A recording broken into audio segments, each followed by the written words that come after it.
আগে তো পুলিশ দেখলে আমিও দৌড় দিয়া লইতাম। সেইদিন মাহফিল আছিল আখাউড়া বিজয়নগর উপজেলায় মুকুন্দপুর। কি কন্দপুর? মুকুন্দপুর মাহফিল আমি দুপুরে গেছি। তো হ্যাঁ না ওসি সাহেবের বাড়ি আবার আমরা এগুলো এবার আমার চিনে আগে থেকে মহব্বত ছোটবেলা বেলে আমার ওয়াজ হচ্ছে। তা এবার হ্যাঁ না আমি যাই ভূমি আইসে সত্য আইসে পরে আমারও খুব ভালো লাগছে যে এবার আইসে কোলাকুলি করলাম, তারপরে আমরা মুসাফা করলাম, একসাথে আনন্দ ফুর্তি কথাবার্তা হইল, ভাবের আদান প্রদান হইল। কিন্তু এই আমিয়ে তো কয় বছর আগে আমার মাহফিল আছিল দিনাজপুরতে মাহফিল সাইডা আমি ফ্লাইটে আইছি ঢাকা, পরের দিন কক্সবাজার। তো ঢাকাতে আবার কক্সবাজার রওনা দিছি। তারা ফোনে যোগাযোগ হয়েছে আমি আইতে আছি। কক্সবাজার গিয়ে নামছে ঘরে গিয়ে দিই তারা গাড়ি লইয়া বইয়া রয়েছে দিনের বাজে 3টা।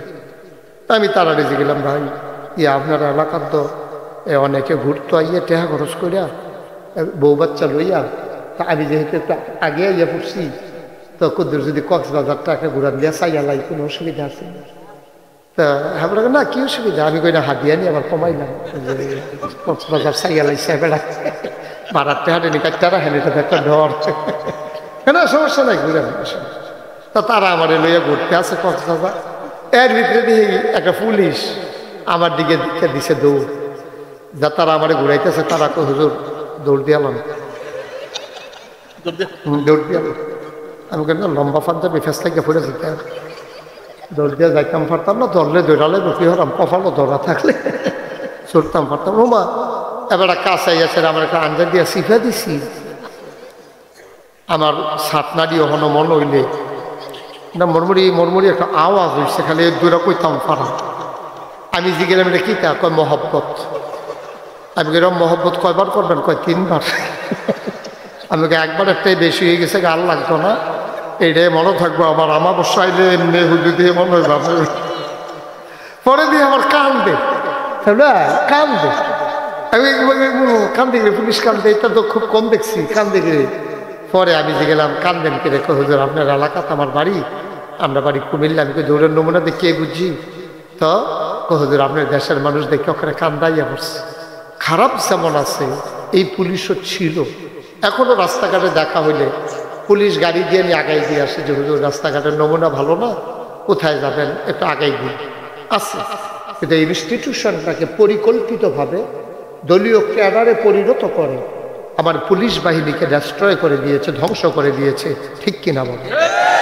এই পুলিশের বেতন হয় আমার আপনার টাকা, বন্দুকগুলো কিনা হয়েছে আমাদের ট্যাক্সের টাকায়, গুলিগুলো কিনা হয়েছে আমাদের টাকায়।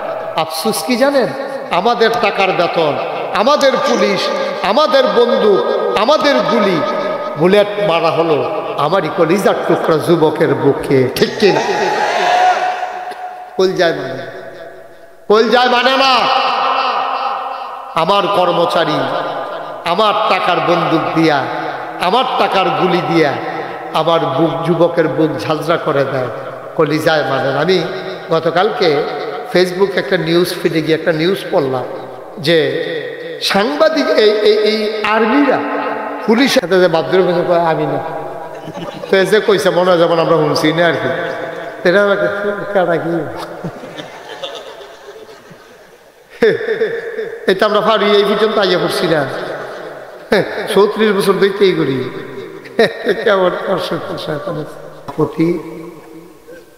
সভাপতি নাই আলহাজ মোহাম্মদ আবুল হাশেম মাস্টার ও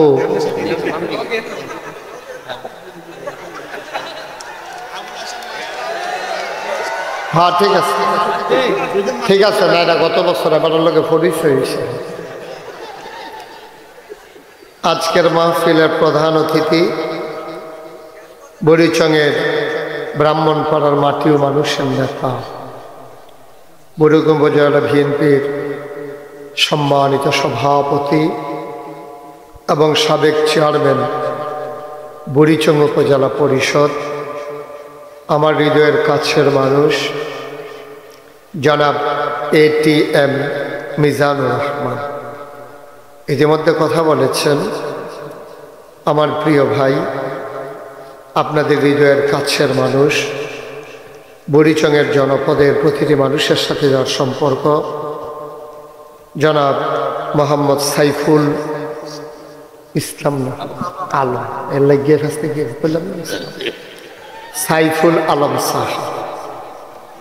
আজকের মাহফিলে বিশেষ অতিথি যিনি সালাম জানিয়েছেন, দোয়া চেয়েছেন, বুড়িচং মাটি ও মানুষের সাথে যার ওতপ্রোত সম্পর্ক, বিশিষ্ট ছাত্র নেতা,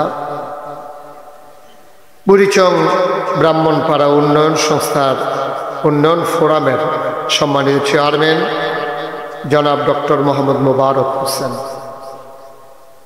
উপস্থিত আছেন আমার আদরের ধন কলিজার টুকরা, এই গ্রামের পরিচিত মুখ, যার কারণে মূলত আপনাদের মাঝে বারবার ছুটে আসা হয়।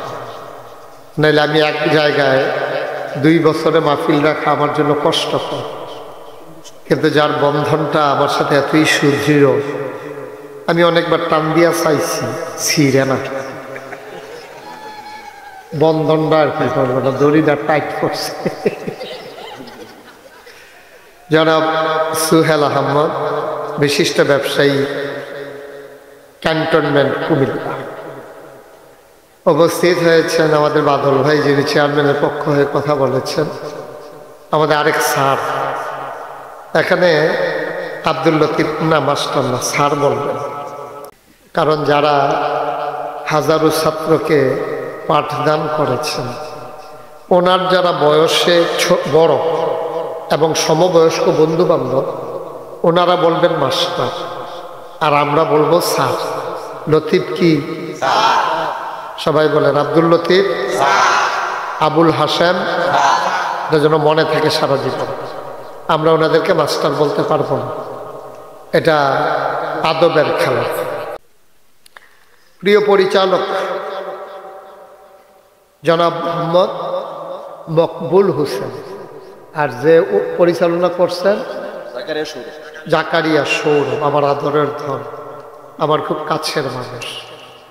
উপস্থিত বিশেষ মেহমান বৃন্দ, আমন্ত্রিত অতিথিবৃন্দ, এই এলাকার বিভিন্ন মসজিদের ইমাম সাহেবান, বাংলাদেশ সহ গোটা বিশ্ব আজকে অনেক দূর এগিয়ে গেছে। আগে যে বোকা মানুষ ছিল, এখন আর মানুষ বোকা না। এটা এটা এটা ছেলেটা এটা সরাও, এটা একটু সরাই দেন তো, এদিকে রাখেন, হ্যাঁ রাখেন, হ্যাঁ তুমি পরে যাইতে লয়ে যাই, আমিন কম। অনেক দূর আমরা এগিয়ে গেছি, গোটা বিশ্ব আজকে অনেক দূর এগিয়ে গেছে।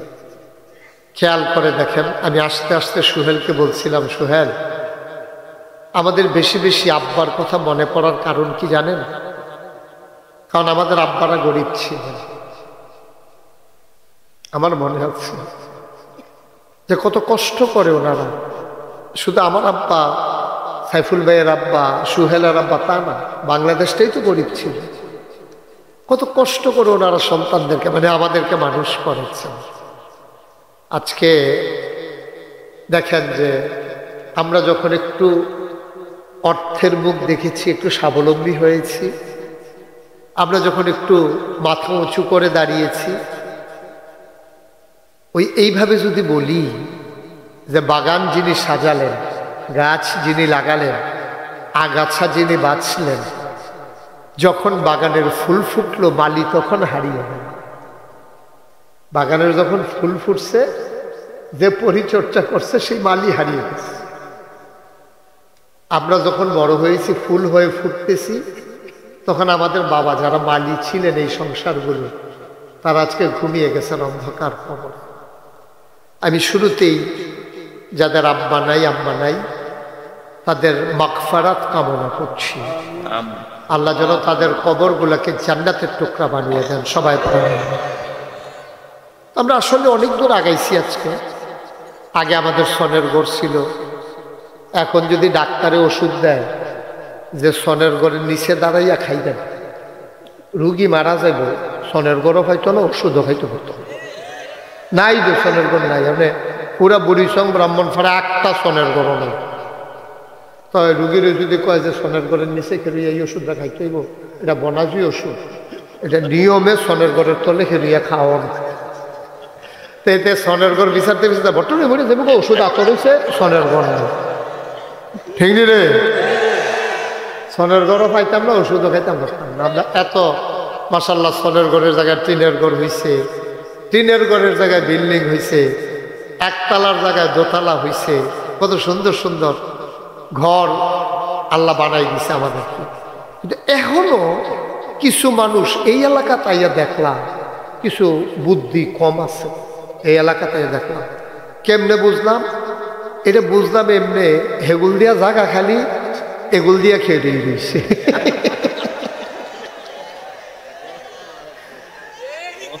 সামান্য একটু বুদ্ধির ঘাটতি আছে, একটু সামান্য, যেটা কথাই না। জায়গা না থাকলে না মানুষের ঘড়িতে কোনো চা এগুলো দিয়ে জায়গা দুললেন খালি, আর এটা এগুলো দিয়ে খেয়ে রইয়া মেহনত করতে আছে। কোন সময় কেড়ায় কার উপরে দুপুর হইয়া লইয়া পড়ে কি একটা কারবার চাইতে আছে, এখান দিয়ে করেই কাম মানছে। আপনাদের যাদের সামনে ফাঁকা জায়গা আছে একটু আগাইয়া বসে কথা বললেন না, বাচ্চারা বিরক্ত করবা না, সব একটু আগায় বসেন, মাহফিলের একটা অনুকূল পরিবেশ দেন। যাদের মোবাইলগুলো হাতে ধরে রাখছেন এটা বন্ধ করেন, এভাবে রেকর্ড হয় না, কারণ আপনাদের সাথে আমাদের সাউন্ড কানেকশন নাই, আপনি আওয়াজ শুনবেন না। এটার চাইতে বরংশ আপনি বাদ দিয়া ইউটিউবে খালি আমার নামটা অর্ধেকটা লেখা সেটা সার্চ দিবেন, পুরাটা লেখার না। এমন লেখলে দেখবেন আমারে দেখা যায়। বাহিরে যাওয়ার কথা শুনছো না, মোবাইলটা বন্ধ করতে খুঁজতাম আর কি।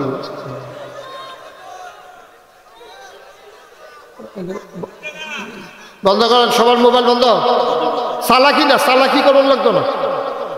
হ্যাঁ, হয়তো ওর সাথে বাইক জায়গা টানছে, এটা না একবারে বন্ধ, বন্ধ করে পকেটে ঢুকাও। তোমারটার মতো মোবাইল কত বেশি আছে, দেখান লাগতো না এখন। তা মনে করছে নাইসা খুলবেন আছে না, কয়টা চলবে কয়টা মার হাওয়া কর, জোরে কর মার হাওয়া। হ্যাঁ, কোনটা চলবে, লাইভ কোনটা? তোমারটা লাইভ, আচ্ছা ঠিক আছে চলুক না। সব দিয়ে আমি টাকার উপকারের লেগে না কইছি, আমার তো কোনো লস নাই। তারা যে মোবাইলটার ফেল চাইতে থাকে আবার ফেলতে চাইতে পারে না, তা না চাইলে তো ওয়াজটা মনোযোগটা হয় না। কারণ আপনি যখন রিক্সার ফেল চাইয়া থাকবেন, আপনি রিক্সা লইয়ে গবেষণা করবেন, ট্রাক্টরের ফেল চাইয়া থাকলে ট্রাক্টর লইয়ে গবেষণা করবেন, চাইয়া থাকবেন ট্রাক্টরের ফেল গবেষণা করবেন, 3 চাক্কা লইয়ে, এটা জীবন হইতো না, এটা নিয়মে, এটা কোনো দূষের কথা না। সুতরাং যেহেতু আপনারা যেহেতু আপনারা ওয়াজ শুনতে আসছেন, সবসময় তো ইউটিউবের ভিতরেই দেখছেন, তো হলো যদি ভিতরে চাইয়া থাকেন তো আর আমি বাড়ি শিখিতা বাড়িলে আমি তো সাউনের লিখে আমিন কম জুড়ে আরো জুড়ে। বন্ধুগণ, আমাদের এখানে আমরা যারা আছি, আমরা এখানে সাইফুল ভাই শুরুতে একটা কথা বলছে, আপনারা শুনছেন, খাওয়া বন্ধ করুন। এটা খাওয়ার জায়গাটা আপনি তো দেখতেছো জেন্টেল একটা ছেলে, আপনি এমনি বইয়া ভাতের বদলি বুট খান ফিরতেন, যেমনি আপনারা বুট খাইছে মানুষ এমনি ভাতও খায় না।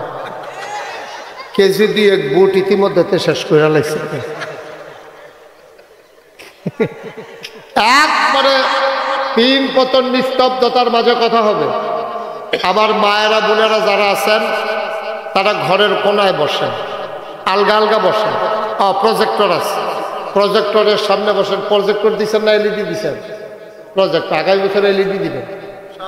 প্রজেক্টরে যাত্রা যাত্রা দেখা যায়, আন্দাজ করণ যায় না, আর লেগে আগামী বছর এলইডি দিবেন। আমি তো মনে করছিলাম এবার প্যান্ডেল বড় হয়ে গেছে, এত মানুষ জানি হয়নি, হয়েছে তো মাশাআল্লাহ, এলে আল্লাহ কবুল করছে, আমিন কম। যেই কথাটা বলতেছিলাম, আমাদের সাইফুল আলম ভাই একটা সুন্দর কথা বলছে, যারা এখানে আমরা আসছি, আমরা বেঁচে আছি বলেই আসতে পারছি। আমরা যদি মরে যেতাম, আসতে পারতাম? বাচ্চারা আওয়াজ করো না, তোমার কয়বার ডাক দিছি বাবা, তুমি এরকম করতেছো কেন, কেন বেয়াদবি করতেছো কেন, তুমি ডাক শুনো না, তুমি মাহফিলে বই এটা করো, বাজ্যা নিকিতা করো, কি তোমার ওদের সাংঘাতিক টেনশনে পড়ে গেছি আমি। এটা পকেটে ঢুকাও, পকেটে ঢুকাও মোবাইল, ঢুকাইছ? 3 বার বলা লাগলো কোনো তোমারে? তে মনে করছো অন্য হুজুর। হুজুর চিনছে না রে।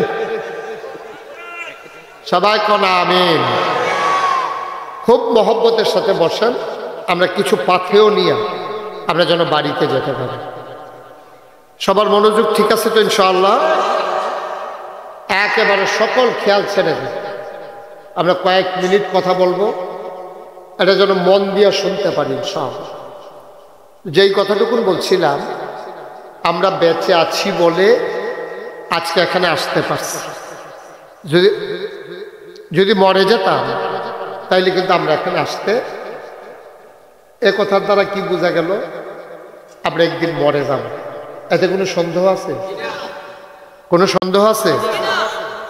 সবাই জুড়ে বল, আপনি কি সন্দেহ আছে? মাথার না দিয়ে এবার কই আনি তাড়াতাড়ি মরে দেখবি। আপনি কইলেও যাবলা মরবেন, না কইলেও হ্যাবলে মরবেন। টেনশন করেন না, সাড়ে কইতেন না।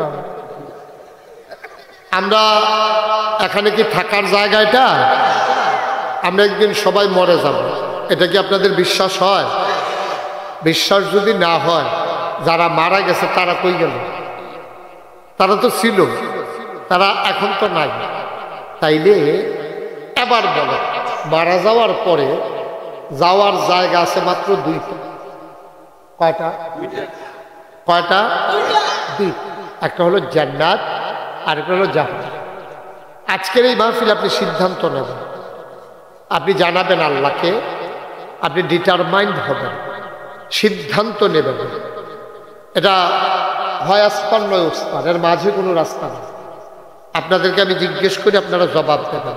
আমরা কি জাহান্নামে যেতে চাই না জান্নাতে? সবাই একমত? সবাই আমরা জান্নাতে যেতে চাই। এই সমস্যাটা হয়েছে এই জায়গায়, আমরা সবাই জান্নাতে যেতে চাই। আমরা যেতে চাই ঢাকা, উঠে গেছি চিটাগাঙ্গের বাসে। সমস্যাটা হইল এই, আপনি যেতে চান ঢাকা, উঠে গেছেন চিটাগাঙ্গের বাসে, ফেনি গেছেন পরে কন্ট্রাক্টরে কয় ভাড়া দেন, কয় তো কয় ডাহার ভাড়া কত? কি এর ডাহা? এটা দিয়ে চিটাগাং যেতেছে, ফেনি ইয়া পড়ছে, আপনি কি এর ডাহার ভাড়া কত? কই না নিলে ফেনি, আপনি ইন্না নিলে ফেনি কোনার যায় কর, আপনি যাইবেন ঢাকা চিটাগাঙ্গে বাস ওইটা বইয়ের রিসিভ দিতেন আপনি। মুসলমান মন দিয়ে শুনো রে ভাই, চিটাগঙ্গের বাসে উঠলে যেমন ঢাকা যাওয়া যায় না, জাহান্নামের গাড়িতে উঠলে জান্নাতে যাওয়া যাবে না, যাবে না, যাবে না, ঠিক কিনা? সহজ ওয়াজ, কঠিন ওয়াজের কোনো দরকার নেই। আপনি যদি জান্নাতে যেতে চান, আপনাকে অবশ্যই জান্নাতের গাড়িতে উঠতে হবে। বাবা, গাড়ি যদি আপনি জাহান্নামের তাতে উঠেন, নিয়ত করছেন, আমার সাথে স্বীকারও করছেন, সবাই মিল্লা জুড়ে চিৎকার করছেন জান্নাতে যেতে চাই, কিন্তু উঠে গেছেন জাহান্নামের গাড়িতে, কেমনে আপনি জান্নাতে যাবেন? আপনি তো জান্নাতের গাড়িতে উঠেন নাই।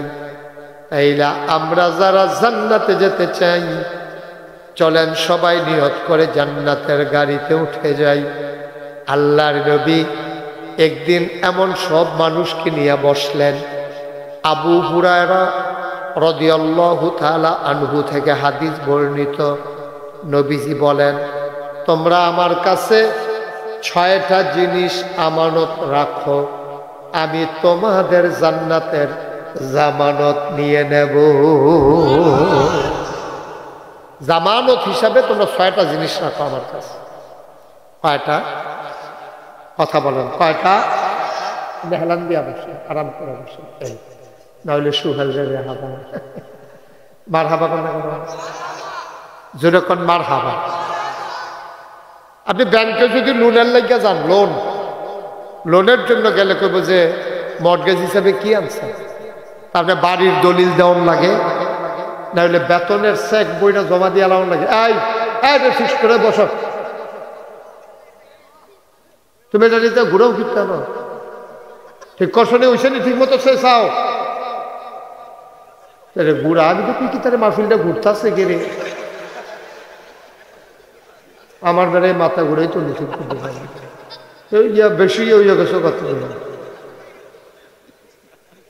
মার হাবা কর ঘোরাঘুরি বন্ধ আমিন কর জোরে কন আরো জোরে আপনি যদি ব্যাংকের লোন আনতে যান তো ব্যাংকের ম্যানেজার বলবে আপনি কি জমা রাখবেন কি যারা চাকরি করি আমরাও লোন উঠাইতে পারি চেক বইটা জমা দিয়ে লাগান লাগে দিলে আর আমি টেহা তুলতাম পারতাম না আমার বেতনের টেহা তারা মাসে মাসে কাটটা নিব কিছু টেহা আমি তুলতাম পারতাম তারপরে আপনি জায়গা জমি যারা বড় লোন নিতে চায় তারা ওই জমির দলিল বাড়ির দলিল তারা জামানত রাখুন লাগে তখন তারা ব্যাংকের লোন আল্লাহর নবী কয় তুমি যদি জান্নাতে যেতে চাও তুমি আমার কাছে 6টা জিনিস জামানত রাখো আমি তাইলে তোমার জান্নাত আমি নবীর কাছে আমানত রেখে দেব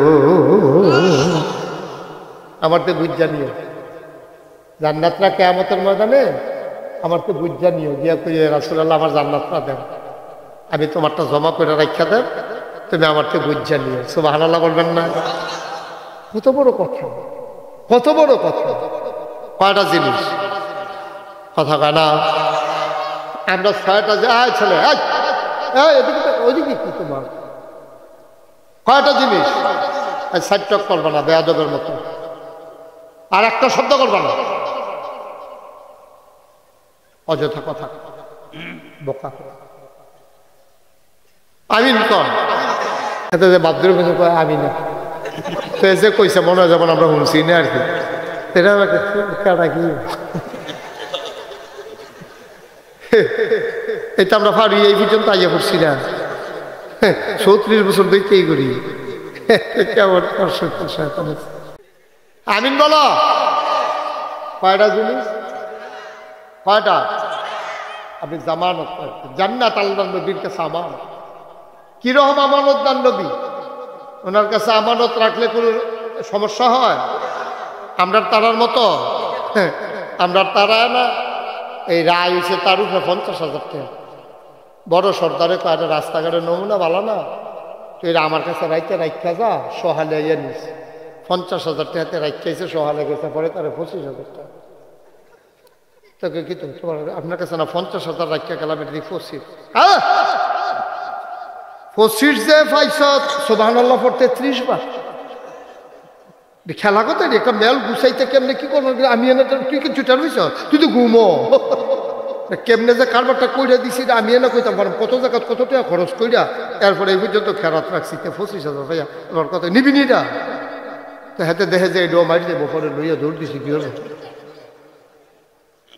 আসেনি খাচ্ছ আসেনি খাচ্ছ গজব করে দিছে আমার দোষটা গজব করে দিছে কোন জায়গাটার ভিতরে আপনি ভালো জায়গা পাইবেন কি একেবারে রিক্সাওয়ালাতে শুরু করিয়া একেবারে হাই লেভেল পর্যন্ত বালা বালা বালা এতদিনে না বাড়িছে বালা খালি রূপপুর বিদ্যুৎ কেন্দ্র থেকে প্রধানমন্ত্রীর পরিবার 56,000 কোটি টাকা লুট করেছে ঠিক কিনা বলো একটা প্রকল্প থেকে একটা দেশ থাকে কয়টা থাকে কয় টাকা একটা দেশে লুটপাট করে তছনছ করে দিয়েছে সবগুলো ইনস্টিটিউশন আজকে ডেস্ট্রয় করে দিয়েছে এখন আবার আগের মতো আস্তে আস্তে সুযোগ ইয়াকে রেখে আছে আগে তো পুলিশ দেখলে আমিও দৌড় দিয়া লইতাম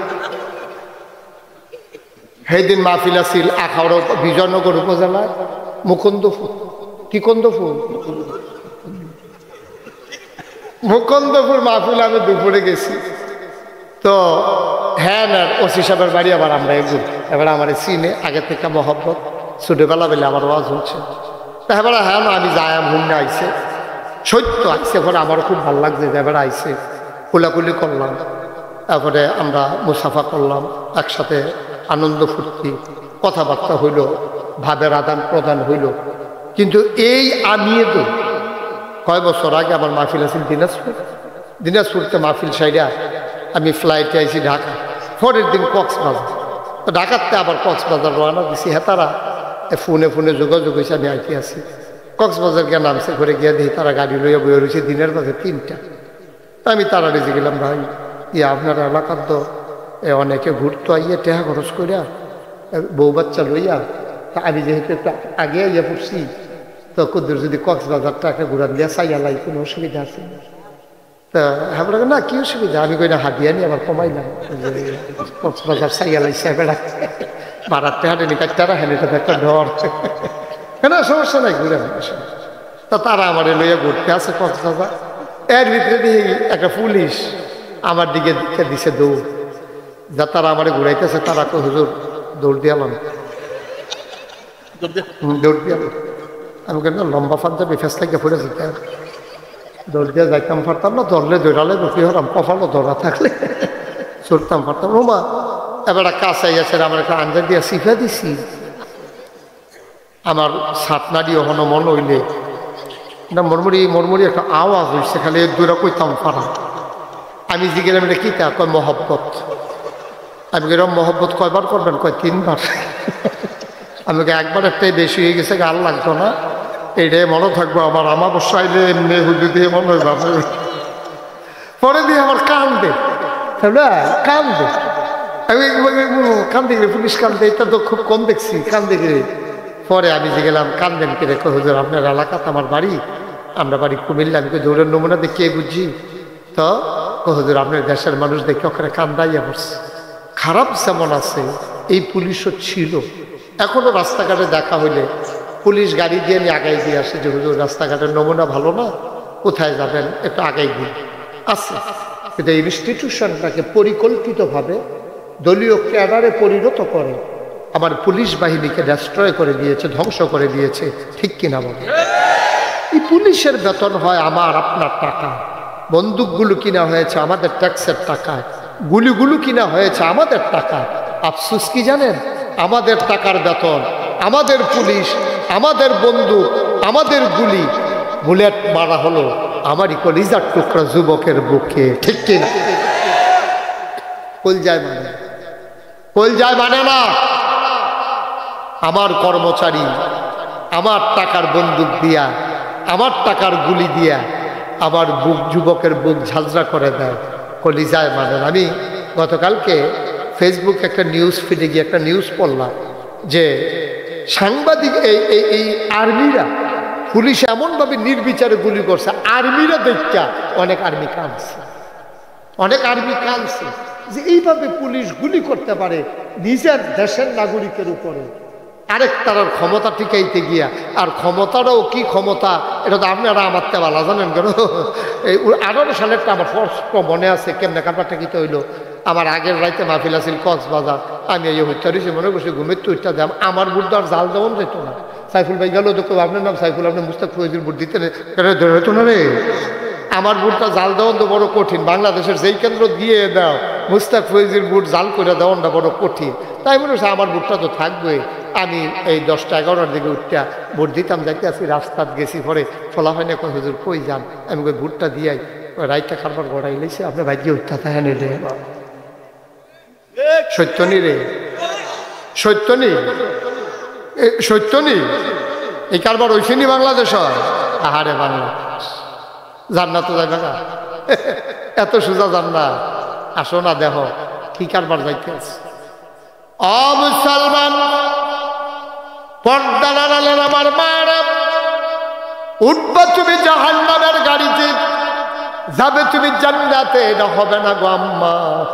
ও আমার কলিজার টুকরা যুবকেরা, জান্নাতে যদি যেতে চাও 6টা জিনিস নবীর কাছে জামানত রেখে দাও, নবী তোমার জান্নাত আমানত রেখে দেবে, নবীর ওয়াদা। বলো সুবহানাল্লাহ।